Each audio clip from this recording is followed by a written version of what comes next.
Hey everybody, my air just turned on at the worst possible time.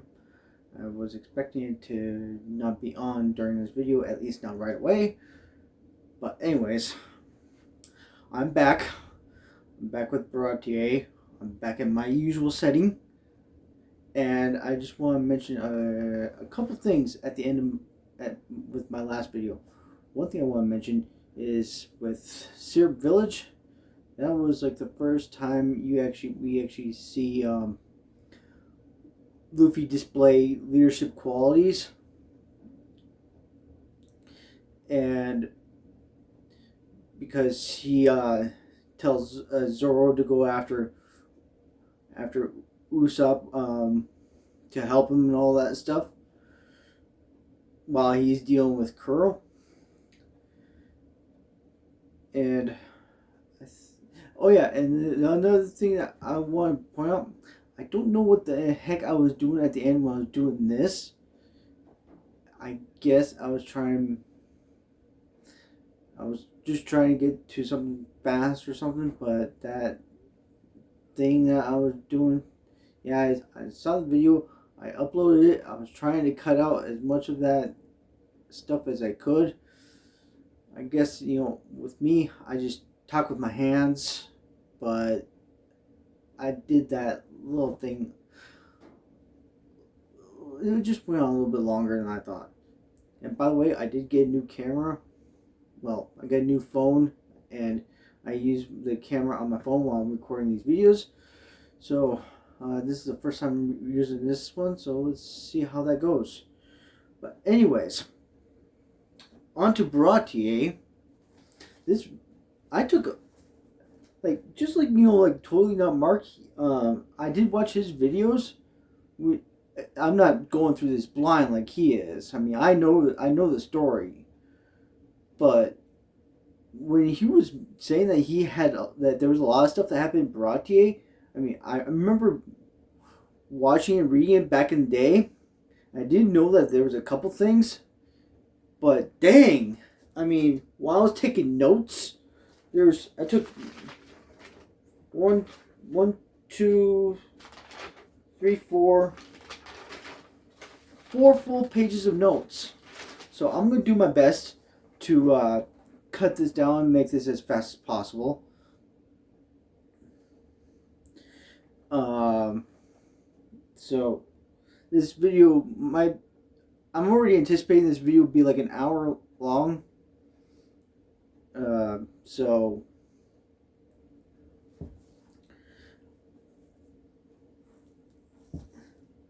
I'm gonna try and make it less than an hour and a half. Yeah, that's gonna be a long video. I apologize if it's too long. I'll try to get this short, ish. But but onto the actual discussion for Baratie. Uh, this covers this covers chapters two. I mean, this covers chapters 42 to 68 of the manga and episodes 19 through 30 of the anime. And the manga, it was released in Shonen Jump in 1998, and the anime it was released in 2000, and the dub was released in 2008 and 2009. And this is every manga volume that Baratie is in.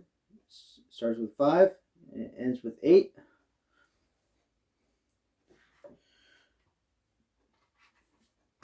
And here's some of the anime. It finally, yes, we're still in this one, but we're finishing this one, and we're starting this.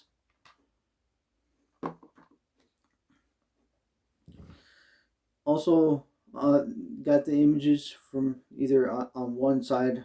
It's either my left or right. It'll be up in the corner while I'm editing. Also, just like most of these stuff, you can see some of the stuff in Baratie right here in this. And if you go on Amazon, should all be on here too. Okay, I don't know how much of that mess will be in the actual video. I apologize. All this stuff was falling down. I swear I'm going to either get another setup, or as these arcs get longer, because there's some really long arcs, I don't think I'll have everything displayed like this. I'll probably just show like 1 or 2 things at a time for the really long arcs. And I'll probably have it all. I probably won't have it face up like this for future arcs. For the really long ones. So, but for I think this is like the longest type of arc that I could do this. And as anyone who knows, there's a lot of longer arcs than this. But anyways, now with all that stuff that's in the anime and the manga, this is where things go a little different for the anime and manga. In the anime, we finally get Zoro's backstory. We originally got back in Romance Dawn when he was tied up, and Luffy saved him from Captain Morgan.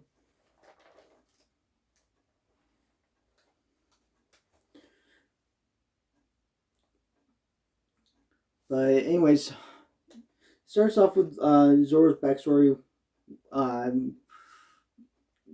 He faces off against Kuina for like title of the dojo or something, because that was a thing was a thing in like Japanese culture, or in some martial arts stuff. But anyways, he trains. He ends up training for a year under that in that dojo, and during that time he fights Kuina 2,000 times, and Zoro loses every time. So Kuina has 2,000 wins, and Zoro has none. We also get a part where Kuina tells her father that she's going to be the greatest swordsman in the world, and father said that as a girl she could never become the greatest because of genetics of females and males. Queen is also challenged to like one more fight again, and this time Zoro and Queen uses real swords, and this time she uses her best sword that I'm guessing she inherited from that her father passed on to her, which is the Wado Ichimonji.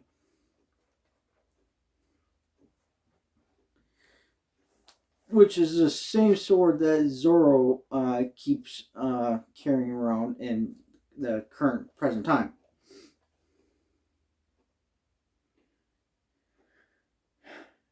So after their fight, Zoro loses again to Kuina, and Kuina. And this is where things are a little different. Up to this point, Queen has always said that Zoro's weak and all that stuff, but now she finally acknowledges Zoro's strength, and talks about how frustrated that she is that she can't be the greatest swordsman because of reasons that I just stated. And Zoro didn't take this very well, and he says that they should promise each other that one of them becomes the greatest swordsman someday.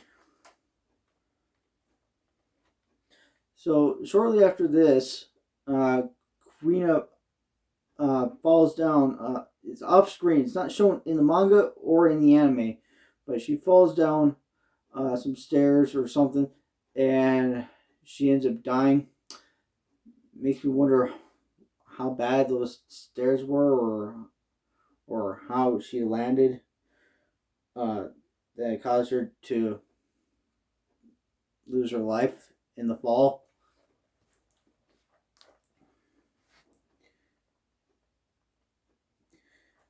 But this is one thing that is different. The one difference between the whole thing with Queen's death between the manga and the anime, will be I won't always discuss every difference because I feel like that'll probably take too long. But this is pretty easy. When you see in the manga, you see Queen's body, and she's got just like a cloth over her face, and that's a practice that I think that's done in Japan for whenever someone dies, and they just cover their face of the dead. But in the anime, you just see her coffin. So, I mean, since you see that, yeah, she's gone, and Zoro takes it pretty hard, and he is entrusted by Queen's father for the Wado Ichimonji. After he's entrusted with Wado Ichimonji, he he does this so he could always have Kuina with him, so that way they can do their journey together. In that sense, becoming the greatest swordsman. So there's always a piece of a part of Kuina with Zoro. But anyways, Zoro finally leaves after 8 years after this, and he seeks out to go after the current person who holds the title of the greatest swordsman. So, and of course, we all know how he eventually ends up where he meets Luffy and all that stuff. So I think that's like, I mean, from what we see here, it's like, I think this whole thing with Kuina, I forgot to. This is one thing that I forgot to look up with when this took place.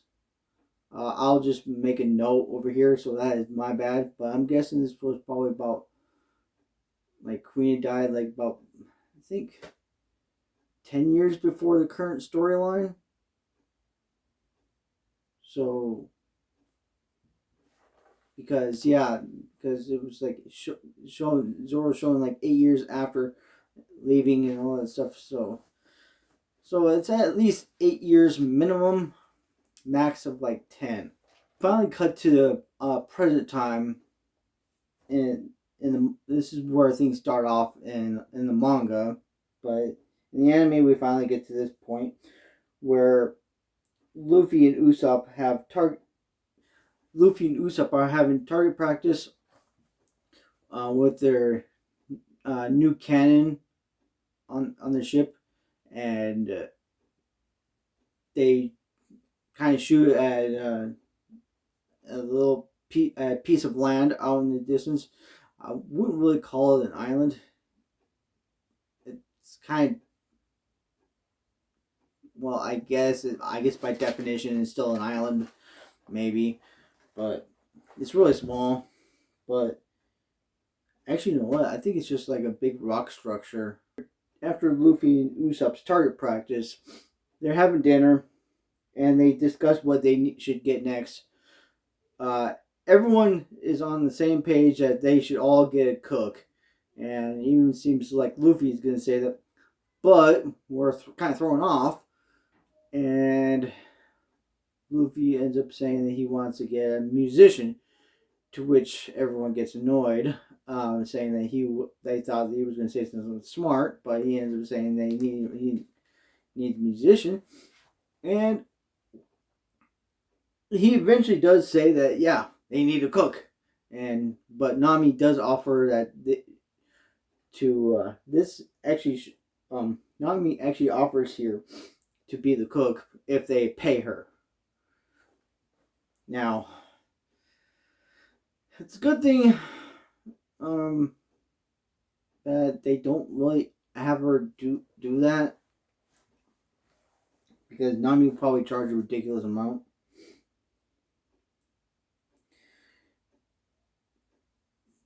Anyways, Johnny finally boards the ship. He's enraged at what has happened with that target practice. He's saying that he was attacked, and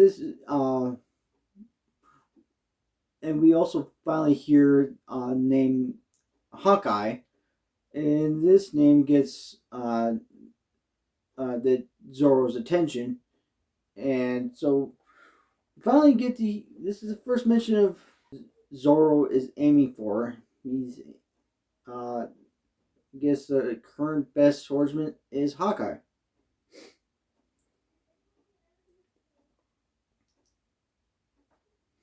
And we also see here, this is shows a little thing about just how dangerous the seas are. I gotta say, I did not really know. I never really went out to sea, so I wasn't very familiar with the consequences of what could happen. But his friend has scurvy, which is a common thing for someone who's malnourished. After Johnny's friend Yosaku is saved from his near death experience, they meet Full Body, and this is the first time where we actually see well, I mean, I guess it's not really the first time, but we do know that I guess it's been like 2 days since since Usopp created their flag with their Jolly Roger. So they meet each other outside the Baratie, and Full Body orders his men to fire on Luffy and the others. The cannon fire is deflected onto the Baratie and causes some damage because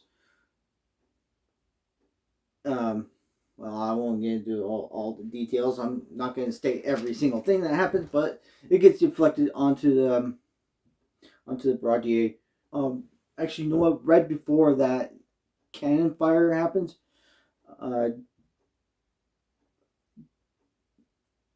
Johnny was felt insulted by Full Body, saying he was like small time, and he throws some wanted posters, and one of those wanted posters happens to be for a pirate named Arlong, which Nami takes notice, and she kind of crumples up. She's just visibly shaken.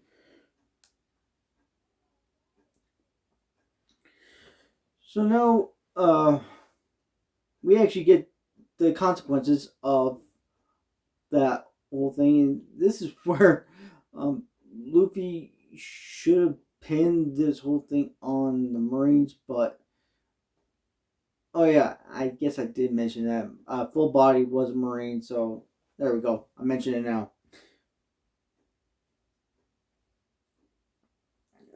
Zeph tells Luffy that he has to work unpaid for a year to pay for the damages that he's caused, and Luffy tries to get off with just working with just 1 week because he can't.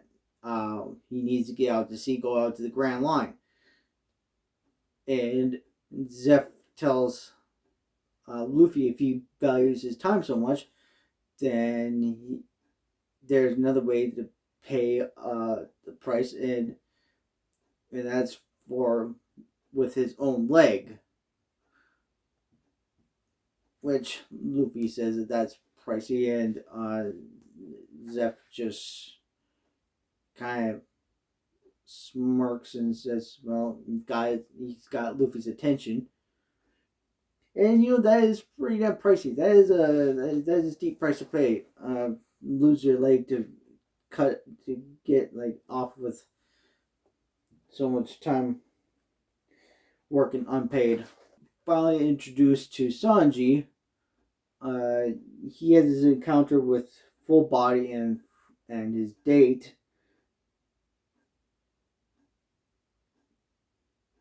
And Sanji quickly teaches him some manners for like to not waste food and wreck tables is in his presence. He actually ends up holding him by the neck. You never provoke a cook. Provoking a cook at sea is like signing your own death warrant. Sanji values that no one should ever waste food. Ever. And if you do, well, you end up like Lieutenant Full Body. Okay, now we're introduced to another character named Geen. And Geen here in this dub is kind of spelled differently from another Geen that we see in Bleach. So it makes me wonder, like, why Funimation spelled Geen differently than Viz did, because I mean it's the same name, but we get heck, even the manga it's just spelled Gin, and with Bleach there's a character named Gin, it is spelled the same way, Gin, but here for Gin in One Piece, in the anime it's spelled Ghin. Don't understand why. I only mention that because of the different spellings. I won't be doing that a whole lot because that's not really a thing that happens a lot. Gin breaks free from Full Body's jail and tells the cooks to bring food. And he doesn't care what kind of food it is, as long as it's something to eat. And Patty comes up and says how he's going to pay. And, well, Gin just pulls a gun and he says, well, if you'll take lead or like a bullet. Well, Patty just smacks Gin and beats him and throws him out of the restaurant. And Sanji notices that Gin was very, very hungry. So he goes and makes some food and brings out a plate of food and a glass of water for him. And he also says that no man should go hungry at sea.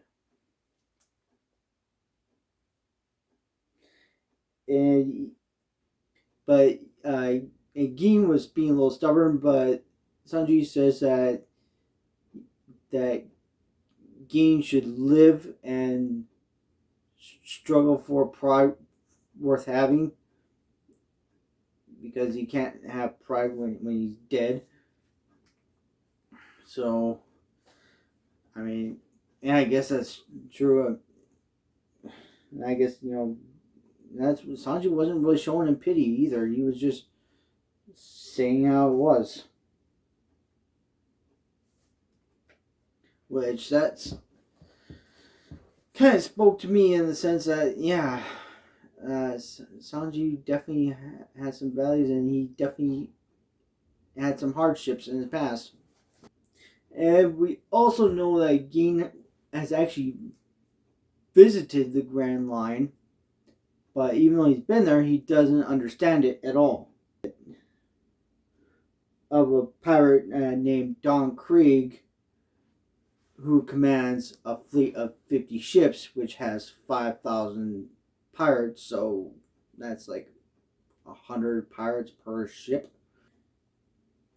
And this is where we get a little interaction between Sanji and Zeph after Sanji is flirting with Nami, and Zeph says that he should go out to sea with them because uh, he's got no use for someone like Sanji anymore.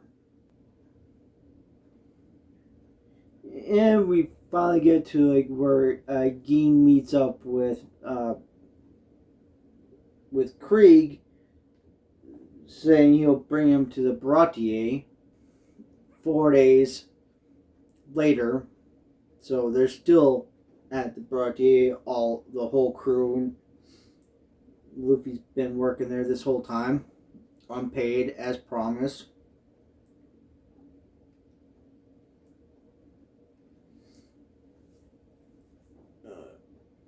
And Krieg arrives with Gin, and Sanji gives Krieg some food, but is immediately attacked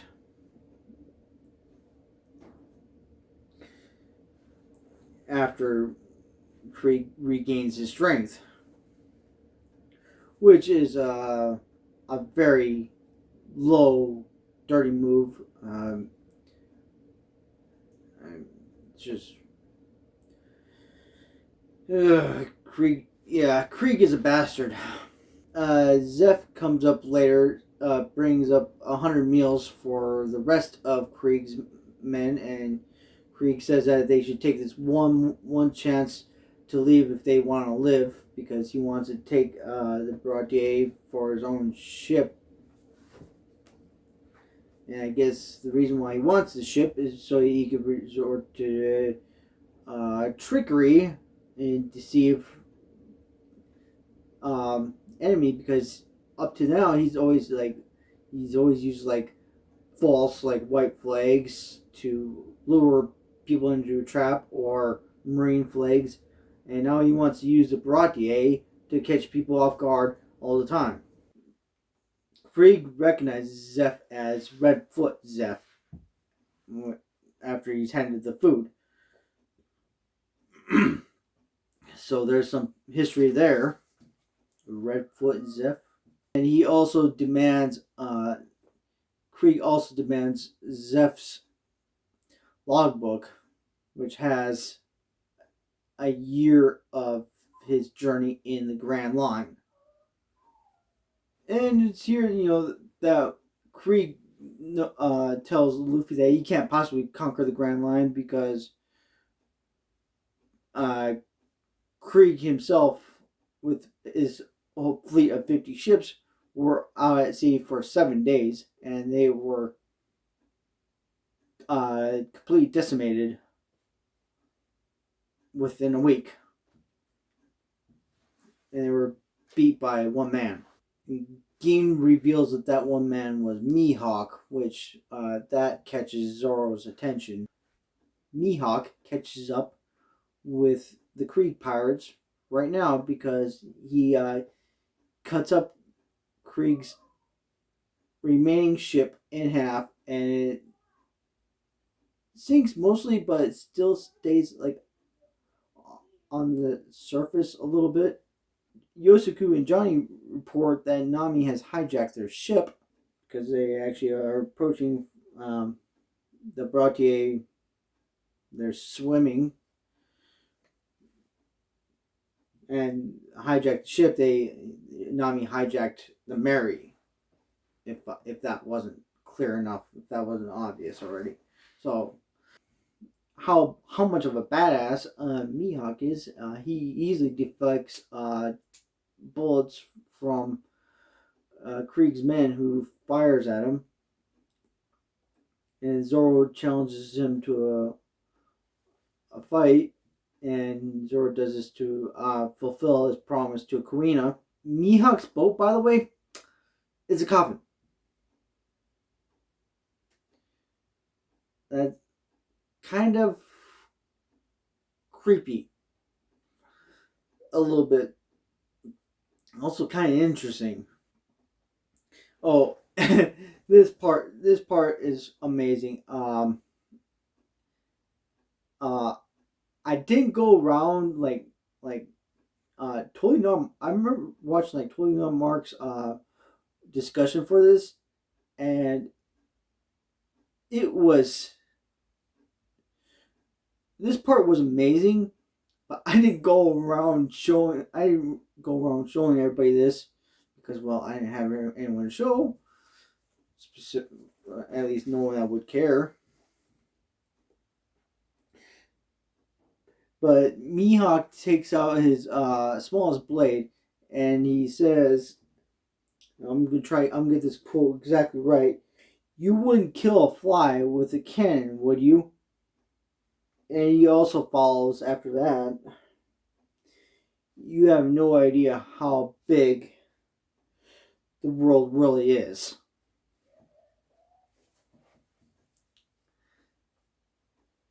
That adds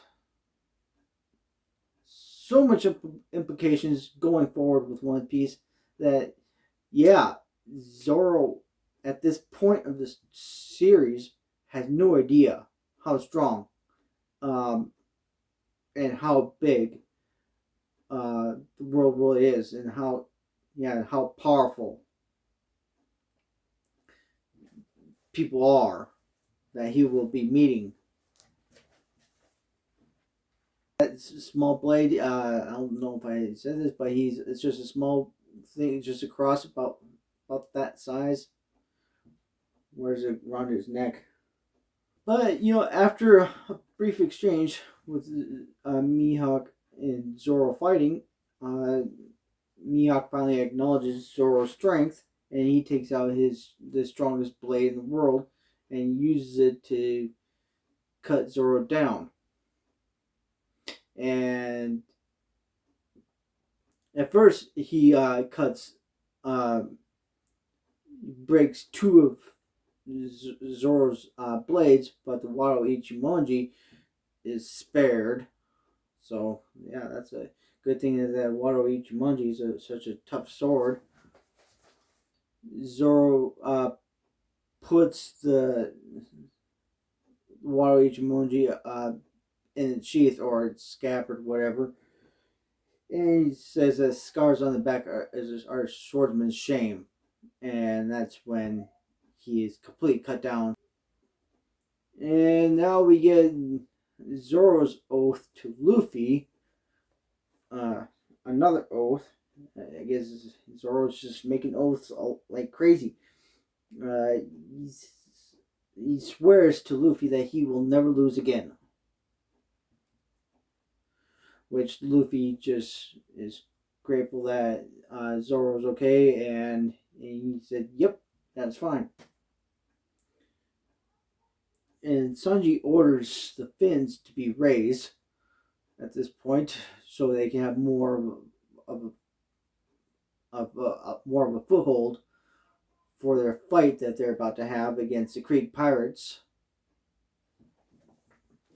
Okay, now I think this also goes more towards Luffy's leadership. After Zoro's safe, Luffy orders Usopp to go after Nami and the Mary. Luffy asks Zeph if he could be free if he defeats Krieg, and Zeph agrees to Luffy's statement. After the fins are raised, Patty and Carney go out in this sea tank that's shaped like a fish, and they attack Krieg, but they're easily defeated. Makes me wonder, like how Krieg easily defeated him, and he doesn't really think that anyone could be as strong as Mihawk without Devil Fruit. And I'm pretty sure, I can't remember, but I don't believe Mihawk has a Devil Fruit because it doesn't really make sense, especially as that small ship. It would be dangerous. But another member of Krieg's crew makes his appearance. His name is Pearl, and he easily defeats Patty and Connie.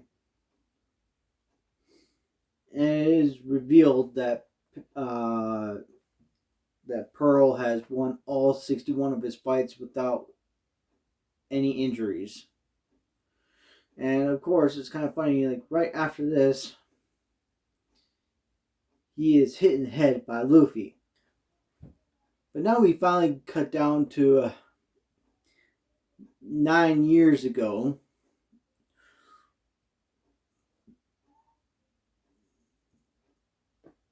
And we're shown some Sanji's childhood now.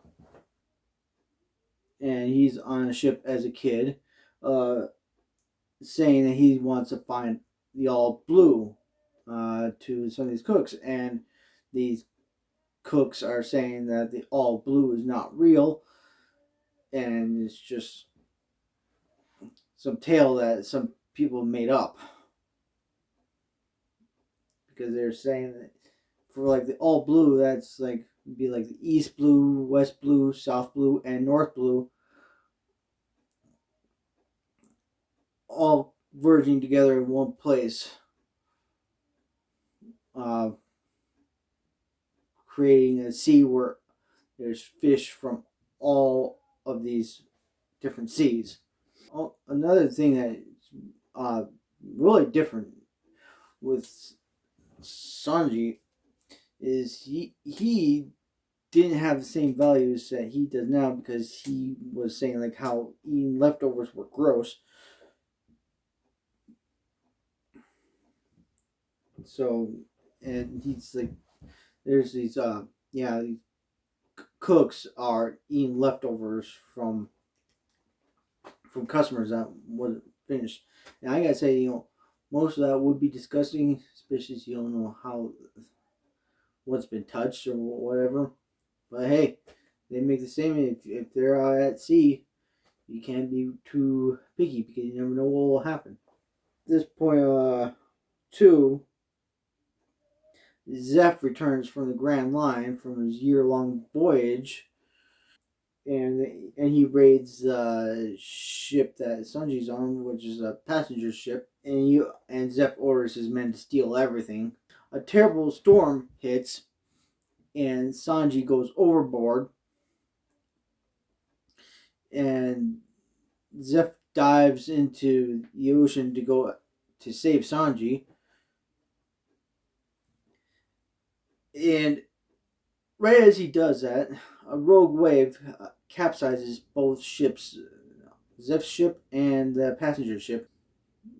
Zeph is diving. This is something that's shown in the anime.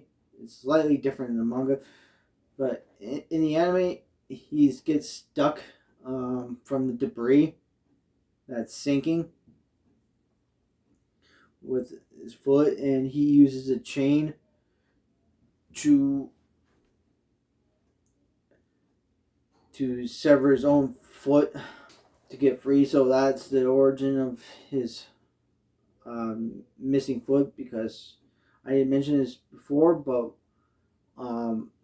right when Luffy met Zeph, he thought that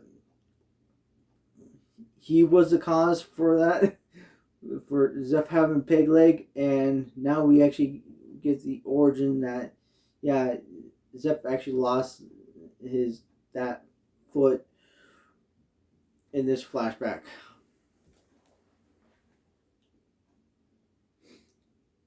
although it's different between the manga and the anime.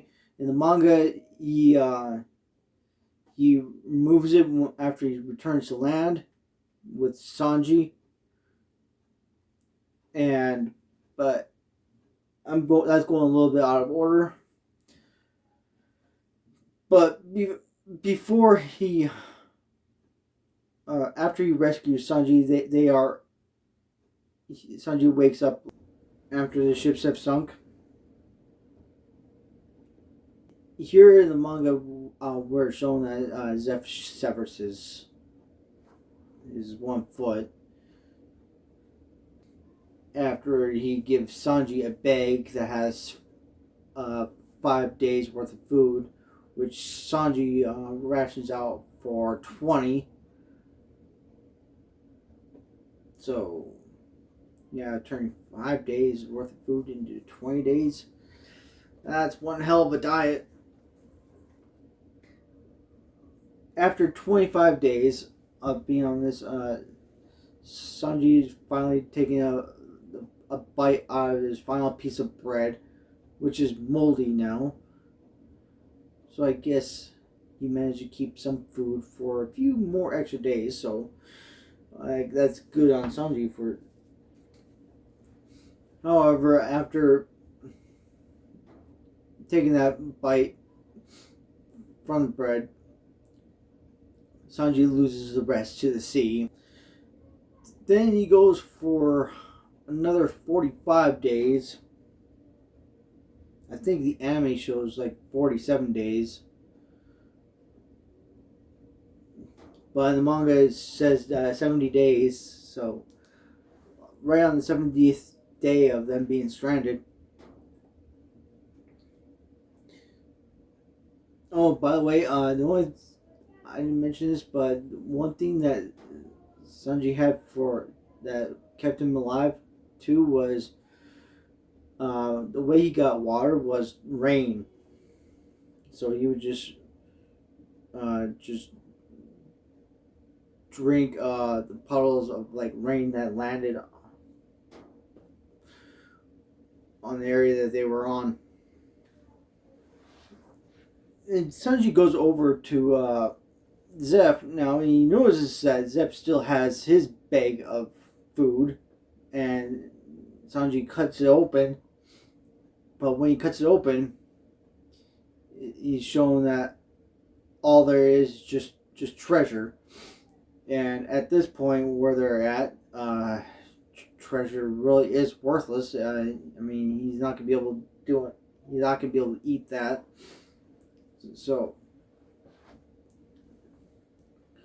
Sanji is just dumbfounded that how worthless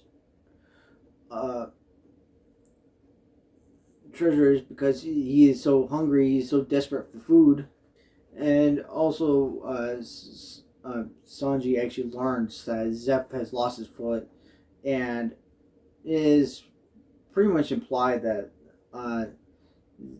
at least in the manga, because I mean, pretty much Zeph lost his foot when the ships were sinking, but in the manga he severs it while they're on land, and it's implied that Zeph ate his own foot. I think it's actually I think it was even stated flat out right. I can't remember though, because it's been a while since I've actually read the manga, but I do remember that specifically. Zeph tells Sanji also the reason why he saved his life is because he shared the same dream of finding the all blue. And then he talks about that he would like to start a sea restaurant, so no one will ever starve out at sea. And Sanji says that he will help him out, and they agree that anyone who goes through their doors will be given food, and no one will ever go hungry that goes to their restaurant. And after this, on the 70th day, that they are finally rescued.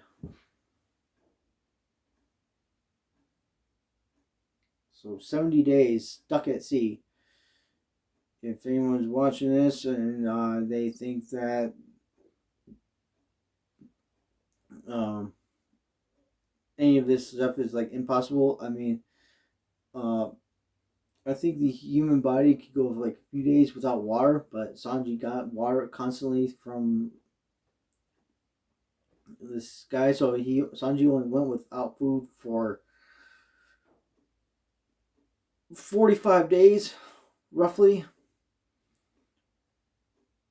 and that is the upper limit to where someone's about to like someone could do without dying, but he's definitely in lack of nutrition. That's for dang sure.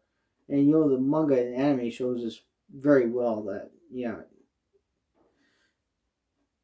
they've lost so much weight, both Zeph and Sanji. Then we finally get cut to the present time. Luffy hears like how indebted Sanji is to Zeph, and just so Sanji doesn't can get the point that he doesn't need to shackle himself to anything, he uses his battle axe technique, and which is he just raises his foot up as high as he can up in the air and hits it and destroys the platform that they're on. And, and this is a big burn from Luffy. He says to the Creek pirates that they only won all their fights and their encounters because they outnumbered the other pirates and everyone else at sea, which just angers them. But it is kind of funny that Luffy said, and no mom me talking about it do it any justice, so it's something you just gotta see. But now we finally get Gin decides to start fighting, and he is revealed that he is the chief commander of the Creek Pirates.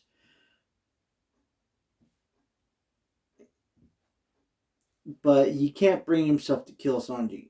And as a result of not killing Sanji, he is sentenced to die from Krieg. And Krieg launches his poison gas bomb, which he calls the MH5. Now, I'm just going to tell you a little bit about like some of the bounties for Krieg and Gin. Krieg has a bounty of 17 million. Gin has a bounty of 12 million. So that's 29 million. No one else in this arc has a bounty. Yeah, I'm kind of shocked, that Pearl doesn't have a bounty. And I think Zeph's bounty is unknown at this point. Yeah, Zeph's bounty is unknown. I'm pretty sure he's got one though. As a bomb from the MH5 is launched, Luffy quickly grabs two gas masks from some two of Krieg's men, and throws them to Gin and Sanji, which Gin originally had his own, but he threw it away because Gin respected Krieg's last command that he's now no longer deserving of having that gas mask. So that's why Luffy throws two to Sanji and Gin. And Luffy quickly looks around for its own. And right at the last possible second, Luffy spots one. And as the gas clears, it's revealed that the one that Luffy had was originally the one that Luffy gave to Gin, and Gin tossed it over to Luffy. So, but Luffy didn't know that in the moment. Zeph tells like the one way to save Gin is to put the gas mask over Gin's face, which will detoxify the poison in his body. And I'm not sure if that's how it would actually work. I mean, I guess I'll do some research, but if anyone does want to leave a comment, feel free to do so below. I might have a thing over here in the video saying if the gas mask can actually detoxify poison that's already in the body. Although I don't think it can, but who knows? Maybe it can. But after that, Patty and Carne do what they can to treat Gin to make sure that he doesn't die right there.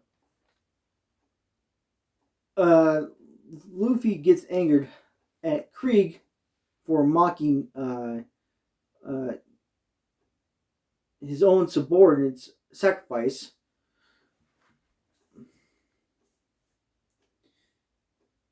And quickly puts in a couple hits, which shocks everyone witnessing the fight. Except for Zeph. Zeph is the only one that does not appear to be shocked ever during the fight. Because I guess Zeph's experience at the Grand Line has shown that anything is possible. Krieg also combines like a couple items together and forms like a spear, which is an exploding spear. And Luffy hits this 5 times and manages to break it on the 5th time, which shocks Krieg. And honestly, when I was going through the series the first time, I wasn't even shocked. I wasn't really expecting that, but now I'm just used to it. But after the battle, though, Sanji does give the pirates their shopping boat,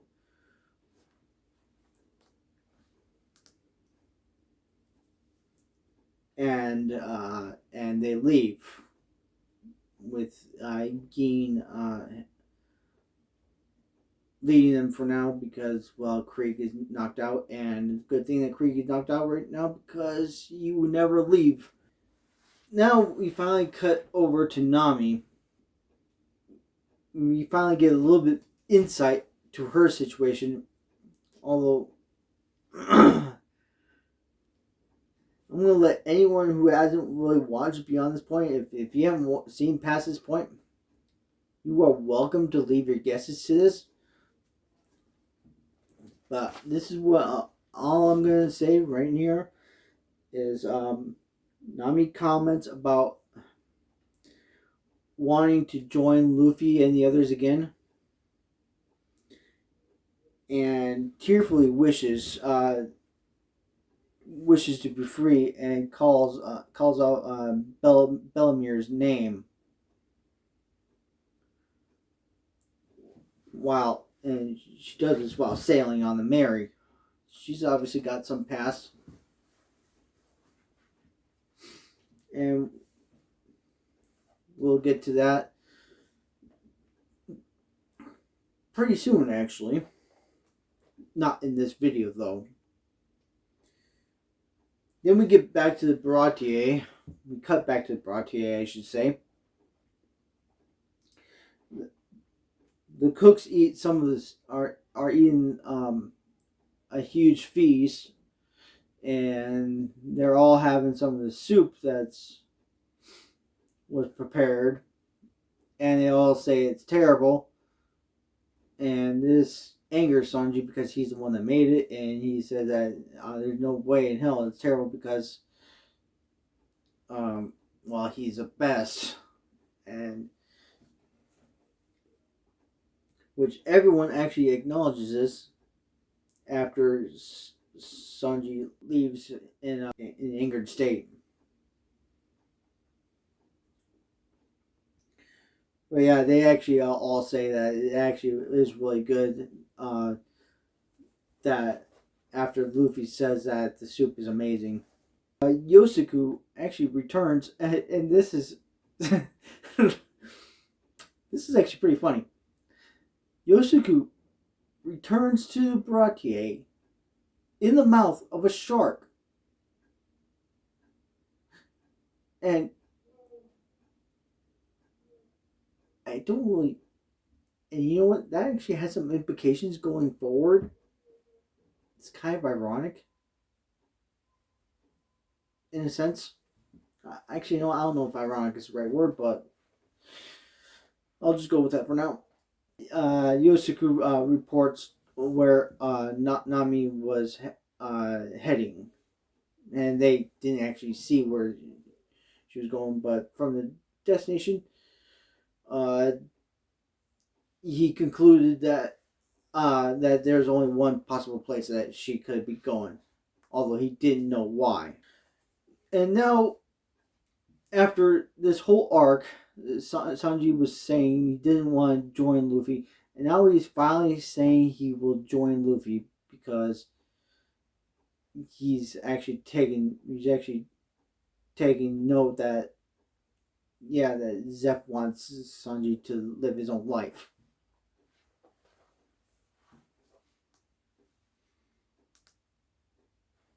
And speaking of Zeph, he offers his logbook, the one that Krieg was looking for. He offers it to Luffy, which Luffy declines, and Zeph just smiles and says, "Yeah, he knew that he wouldn't, because Luffy wants to have his own journey. He didn't want to have anyone else taking control of his journey through the Grand Line." Then, okay, now we're gonna wrap this up. Sanji and Zeph they're both thinking back to the early days of the Baratie.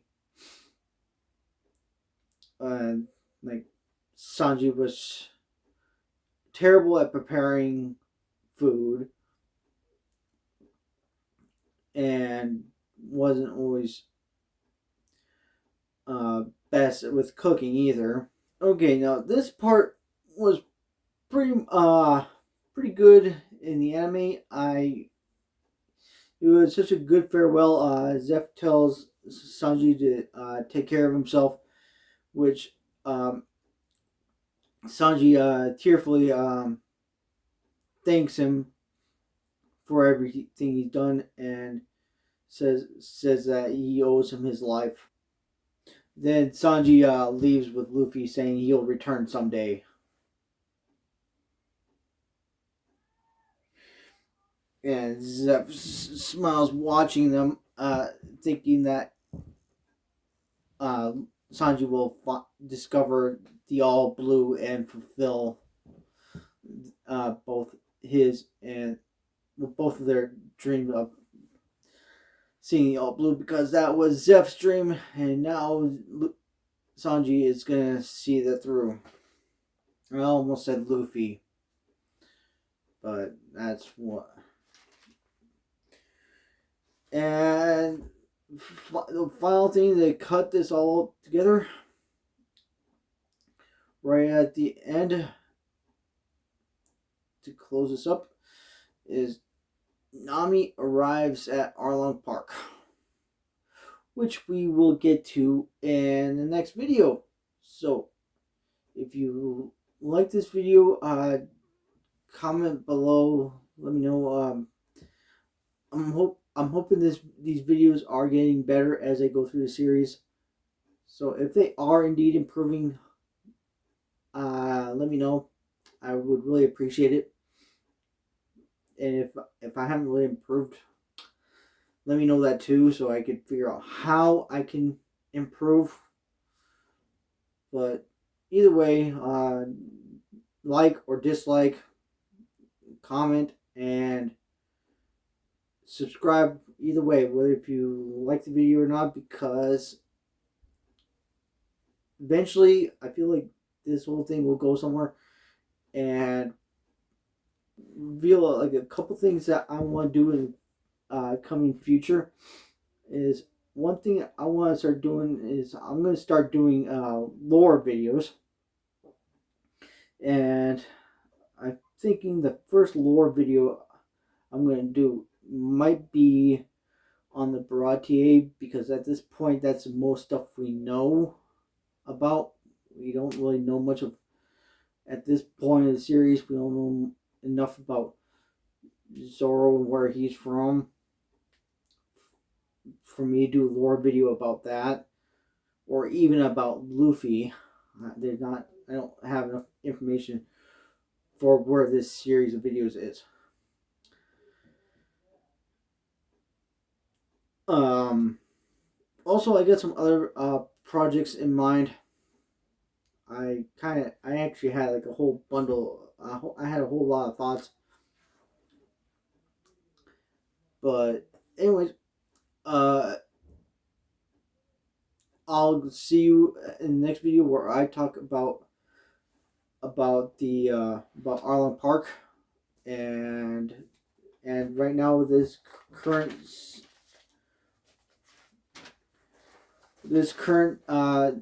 series of Baratie.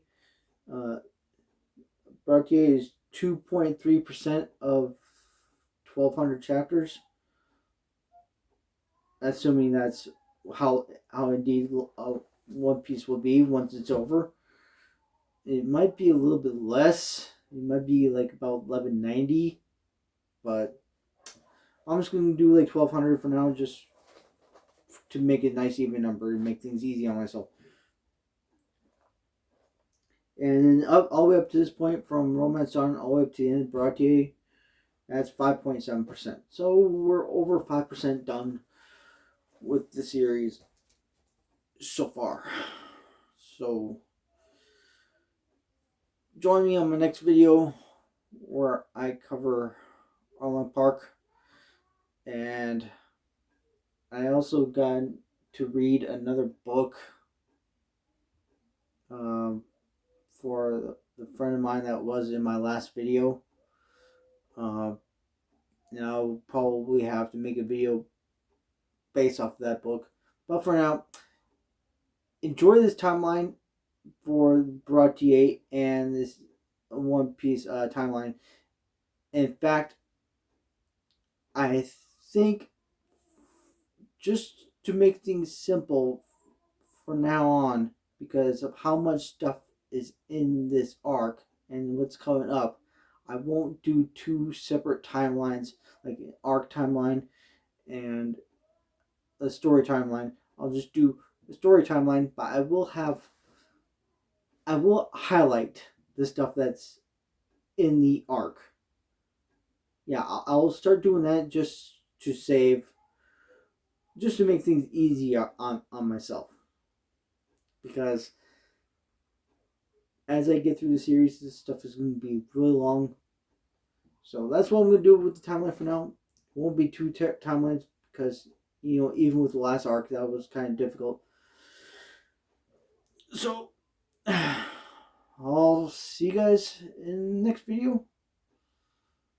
And hopefully I'll get to that before chapter 1000. If I don't get it before chapter 1000, I will talk about chapter 1000 the day it's released, or within a couple days it's released. So you can look forward to 2 videos in the coming weeks or days. See you later. Now you just have to find it. These words lured men to the Grand Line in pursuit of dreams greater than they'd ever dared to imagine. This is the time known as the Great Pirate Era. Come aboard and bring along all your hopes and dreams. Together we will find everything that we're looking for. One Piece,